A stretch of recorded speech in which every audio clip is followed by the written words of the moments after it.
Your TA Serenity loves the Velocity Polygon method for finding the velocity of a triangular coupler in a 4-bar linkage. Right? These bunny kicks on a rocket ship, that's how she shows you that she loves this method. Problem is, I think that you're probably not going to like this method.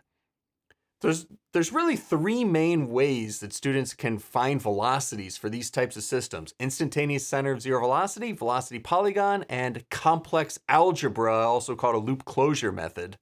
And velocity polygon is really perfect for this problem, but it requires a little bit of creativity and spatial reasoning. It's not just a brute force like do this and then this and then this and then you're done. That's the loop closure method, the complex algebra method. Loop closure complex algebra is going to be more mathematically intensive, but at least it's very straightforward. Just follow the steps and you'll get it every time. But if you can stick with me and actually learn the velocity polygon method, you'll see that this method is actually faster and algebraically it's actually easier if you're okay with the spatial reasoning. So super quick mini lecture about the velocity polygon method before we get started so you actually understand what it is that we're actually trying to do here and why this works. So for this 4-bar linkage, we've got point A rotating counterclockwise around O2. And the velocity vector at A will be tangent to that circular path. So you can see that it's going to be moving downwards at a 15-degree angle below horizontal. And so over here off to the side, I'm going to make a new separate drawing. And here I'm drawing a line, that's diagonally downwards at a 15-degree angle. And now point VB, since it is a rocker in this case probably, it's attached to O4. And its velocity vector will be at a 90-degree angle from O4. And I don't really know exactly what that angle, theta 4, is yet, but I know that VB is going to be going up and to the left. And so over here on my drawing to the side, I'm going to start VB at the same point I started VA and draw a vector up and to the left that marks VB. Now, if I connect the end of those two vectors, points A and points B, you may notice an interesting thing, that this vector from A to B is very similar to the vector from A to B on the original drawing. It's just like rotated by 90 degrees in the direction of omega 2. Now I'm going to finish the velocity polygon by drawing point C so that the triangle on my new velocity polygon drawing has the exact same shape. It's a similar triangle to the original coupler, link 3. It's just rotated by 90 degrees in the direction of omega 2. And now here's the beauty of this velocity polygon. If I draw 2 purple dashed lines perpendicular to VA and VB and find where those 2 points meet, that is the instantaneous center of zero velocity. Link 3 is rotating around that point, IC. And if I then connect that IC up to point C, I know that the velocity vector for point C is going to be at a 90-degree angle from that line, that radius from the instantaneous center up to point C. And if you kind of look here, you'll notice that that same up and to the left direction for VC is perfectly going to match my velocity polygon from my starting point up to point C. And so once complete, the velocity polygon has a green triangle here, which is a similar triangle to the original coupler. And where the velocity vectors of each point on the original drawing connect each point on this polygon to some common arbitrary starting point. And what this all allows, once you can make this drawing, is by solving for a few velocities and angles, we'll be able to just use the triangles on this new velocity polygon in order to find VC, which is the final answer we're looking for, the velocity of this point on the coupler. Now, the reason students aren't entirely thrilled with this method, even though it seems kind of cool and interesting so far, is that it's not always going to be the same velocities or angles that you find. Basically, on the right-hand side, you've essentially got a big left triangle and a right triangle and a bottom triangle and a top triangle. Like, there's a whole bunch of triangles here. It's not obvious which ones are going to be useful to you. So sometimes you just have to sort of use the force and just kind of solve for something. And if you just keep solving for things, just any angle, any velocity, just solve for anything, put it on your drawing, and then eventually, once you have 3 sides and angles, you can solve for everything else, right? Once you have 3 sides and angles of a triangle, you can use law of sines, law of cosines to solve for everything else. So before we just start like blindly solving for stuff, maybe a little bit of strategy to figure out what might end up being useful. And so the first thing I can think of is LBC, the distance between B and C on my coupler drawing, right? Because the triangles on both the left, because the coupler shape on the left and right sides are similar triangles, if I find LBC on the coupler, then if I can find any side on the right-hand side on the velocity polygon, then I can use similar triangles to solve for all of the others. So LBC is probably useful, so I'll kind of put that down. And then I'm also going to mark theta 4 on my original drawing as being useful, since that's going to be related to VB, right? If I want to find the direction of VB, I'm going to need to know theta 4 on the original drawing. Okay, so first things first, the length between B and C on the original coupler. I can just plug in the 250, the 300, and the 30-degree angles, use a law of cosines, 150.32 millimeters for that term. Check. So theta 4 is not going to be quite so easy, but if you've solved for a couple of 4-bar linkages before, you've probably figured out that you almost always want to find this value L, the diagonal that connects the coupler to ground on the rocker.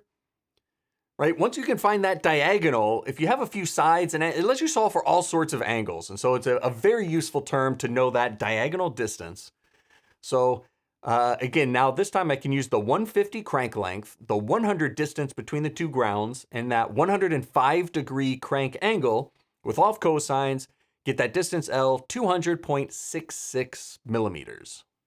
And what that diagonal L does is it splits up the interior region of the 4-bar linkage into 2 triangles.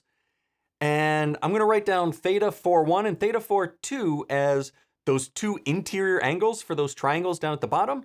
And once I find those 2, I can subtract them from 180, and that will give me theta 4. So on the theta 4.1 triangle, I'll use law of cosines.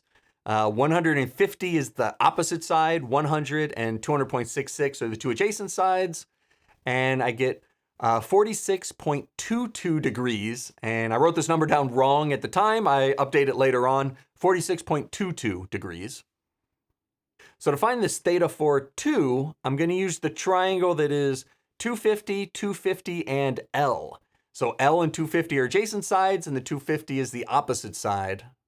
And from that, I get 66.34 degrees, again, using law of cosines. So combine those, subtract from 180 degrees, I can get theta 4 is 67.44 degrees. And then on my velocity polygon drawing, I can find this theta VB, which is 180 degrees minus theta 4 plus 90. So back on the original drawing, right, VB is pointing kind of up and to the left. So this theta VB is that small angle between theta VB and the negative x-axis. And so we can actually find that theta 4 plus 90 degrees is like the big sweeping angle up above it. So theta 4 plus 90, subtract from 180, theta VB 22.76 degrees. Which I can then write on my velocity polygon drawing. We're going to need some lengths on here, and actually VA is going to be really easy to find. We can find this just using V equals R omega, because we have the length of the crank and the angular velocity of the crank. So I'm going to change this to 0.15 meters instead of millimeters times 56 radians per second and get VA of 8.4 meters per second. So we've got one angle and we have one distance. So if we can find like one more thing, we're going to be in business for this bottom triangle. And I think we may be able to look at angles down on that bottom side, because we know that there's a 30-degree angle on the interior of the green triangle. So if we can find this theta A1 and theta A2 angles, which are the angles between the crank and the coupler, then we're going to be in business. So theta A1, which is on the bottom side of L, since we already found theta 4,1, we can just do 180 degrees minus 105 minus 46.22 and get 28.78 degrees. And for theta A2, this is actually part of an isosceles triangle. So that sort of combined, this theta 4,2 plus 30 degrees combined are 66.34. So theta A2 by itself is going to be 36.34, again, because of the isosceles triangle. It's the same as the angle on the other side because both lengths are 250.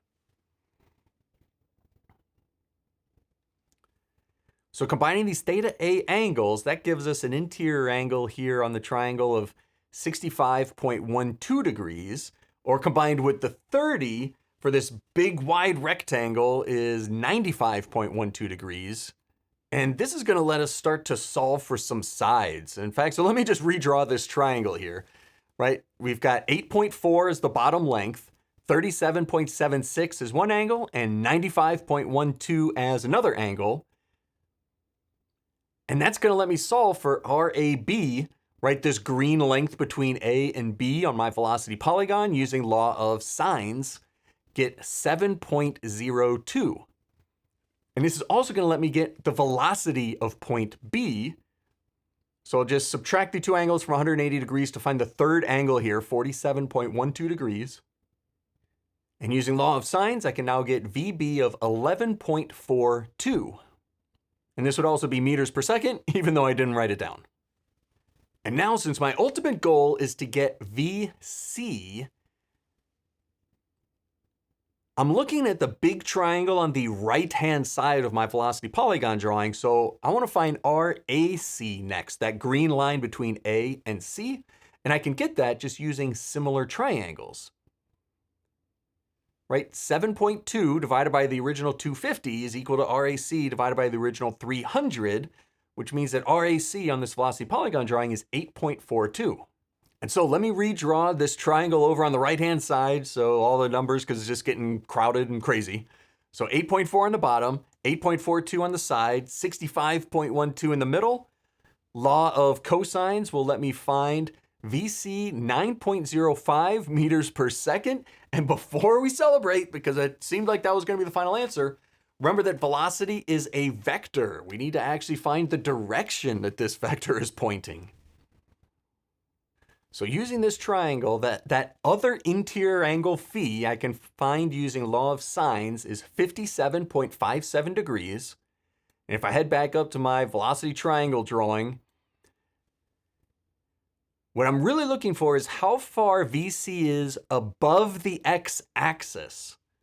So this 57.57 goes below the x-axis all the way down to that 15-degree line. So if I subtract that 15 degrees, 42.57 is how far above the x-axis it is, but this is the negative x-axis.